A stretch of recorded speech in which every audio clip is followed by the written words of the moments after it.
Hey, welcome back. This is Ansari sir.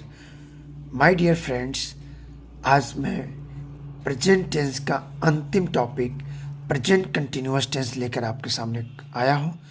और बाकी की क्लासेस की तरह इस क्लासेस को भी बहुत ध्यान से देखिएगा. और अंसारी सर आपसे कहते हैं कि क्लास करने के बाद, मेरे इस क्लास को करने के बाद टेंशन हमेशा हमेशा के लिए, आपका टेंशन हमेशा हमेशा के लिए ख़त्म हो जाएगा. चलिए देखते हैं प्रेजेंट परफेक्ट कंटिन्यूअस टेंस. इस टेंस की पहचान होती है जिस भी हिंदी वाक्य के अंत में रहा है, रही है, रहे हैं आए प्लस समय सूचक शब्द, उसमें कोई ना कोई एक समय सूचक शब्द आएगा. मैं 10 बजे से अंग्रेजी बोल रहा हूँ, तुम 2 वर्षों से दिल्ली में रह रहे हो, मैं कई घंटों से पढ़ रहा हूँ. अंत में रहा रही आएगा, लेकिन उस सेंटेंस में कोई ना कोई एक समय सूचक शब्द जरूर आएगा. तो क्या बताया सर ने आपको पहचान? जिस भी हिंदी वाक्य के अंत में रहा है, रही है, रहे हैं लिखा हुआ, या रहा हूँ, रही हूँ, रहे हूँ आए और अंत में समय सूचक शब्द आए, उसे हम प्रेजेंट परफेक्ट कंटिन्यूअस टेंस कहते हैं. इसमें मेरे डियर फ्रेंड्स जो हेल्पिंग वर्ब होगा वो यूज होगा हैज और हैव.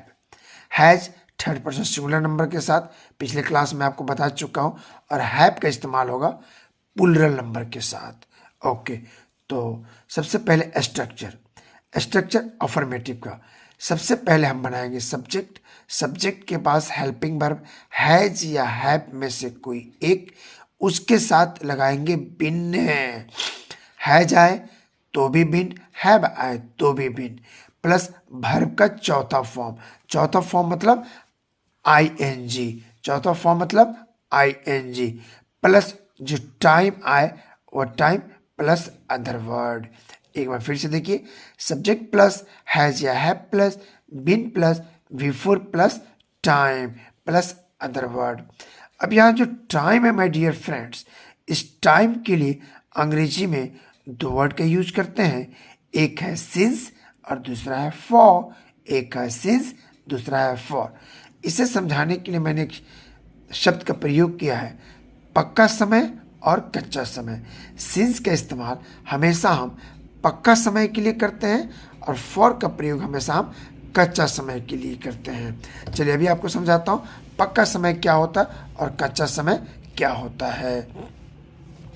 माय डियर फ्रेंड्स, जिस टाइम का कोई नाम हो, जिस सेंटेंस में कोई टाइम आए और उस टाइम का कोई नाम हो तो वह पक्का समय होता है. जैसे सोमवार, यह एक नाम है.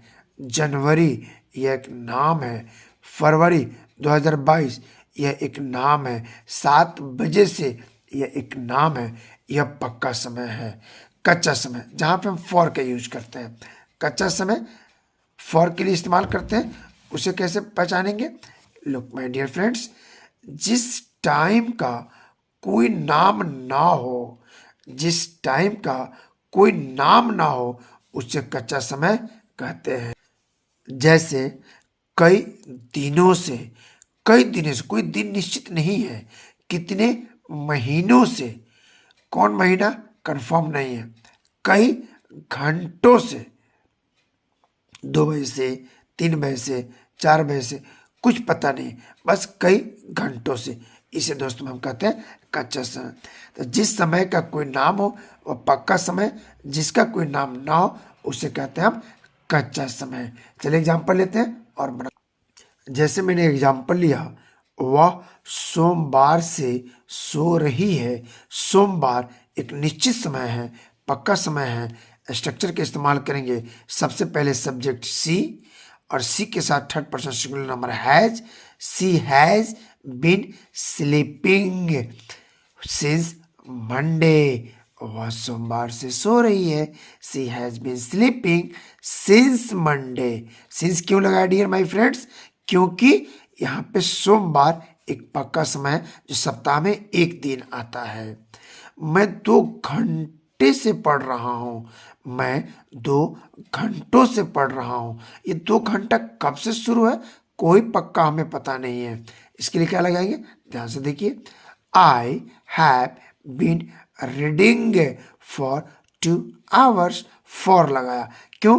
क्योंकि टाइम इसमें निश्चित नहीं है। 2 घंटा, वो 2 घंटा कब? सुबह, दोपहर, शाम, कुछ पता नहीं है। तो I have been reading for 2 hours। चलिए अलग एग्जाम्पल, दूसरा एग्जाम्पल लेते हैं। Okay my dear friends, next example लेते हैं। जैसे मैंने कहा, वह सुबह से नाच रही है। वह सुबह से नाच रही है। She has been dancing. सुबह 24 घंटे में एक ही बार होता है, पक्का समय है। तो she has been dancing since morning 6 o'clock। She has been dancing.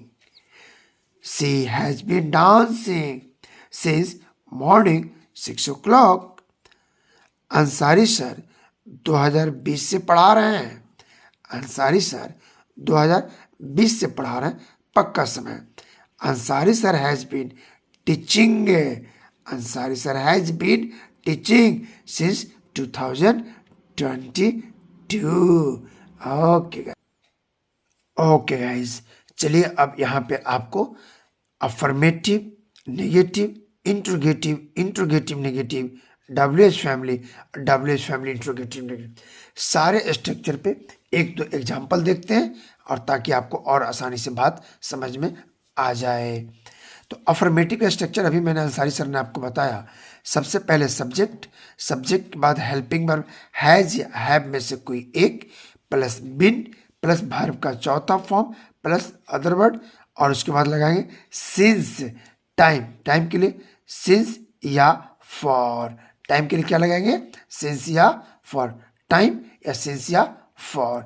जैसे मैंने एग्जांपल लिया कि सीता 2 वर्षों से इंतजार करती रही है।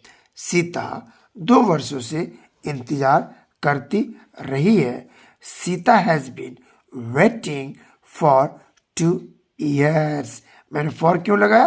क्योंकि सीता 2 वर्षों से, वो 2 वर्ष कब है, कौन सा साल है, पता नहीं है।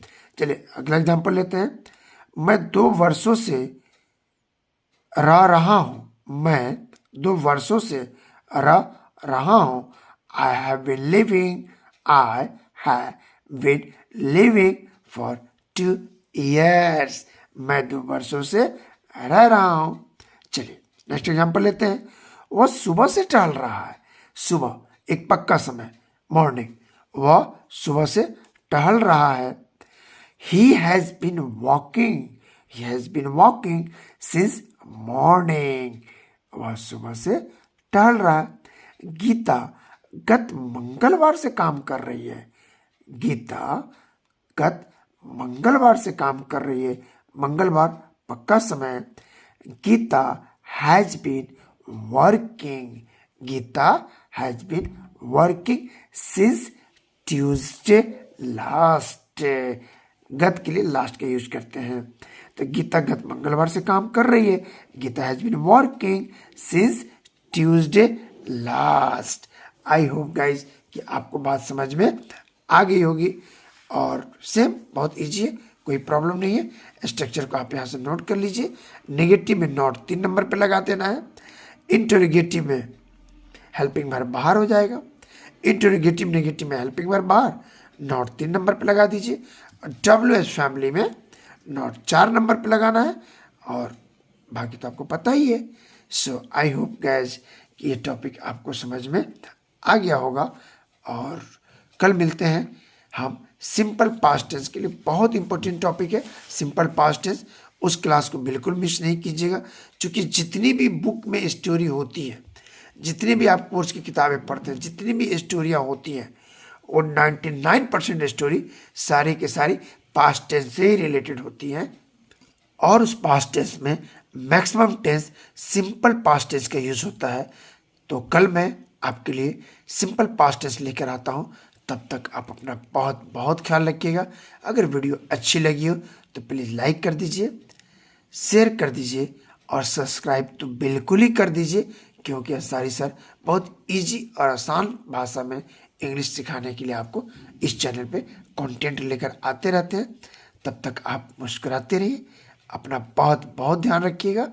चलिए फिर मिलते हैं, तब तक मुस्कुराते रहिए, अंग्रेजी सीखते रहिए। आवाज़ मेरी थोड़ी बैठी हुई है, सर्दी का मौसम है, थोड़े से कोल्ड सा महसूस मुझे हो रहा है, इसलिए आई होप कि मेरी आवाज़ थोड़ी सी आपको क्लियर और भारी क्लियर नहीं लग रही होगी, थोड़ी भारी सी लग रही है। आई होप कि आप मुझे माफ़ करेंगे। So I am sorry for that. So you take care, bye bye.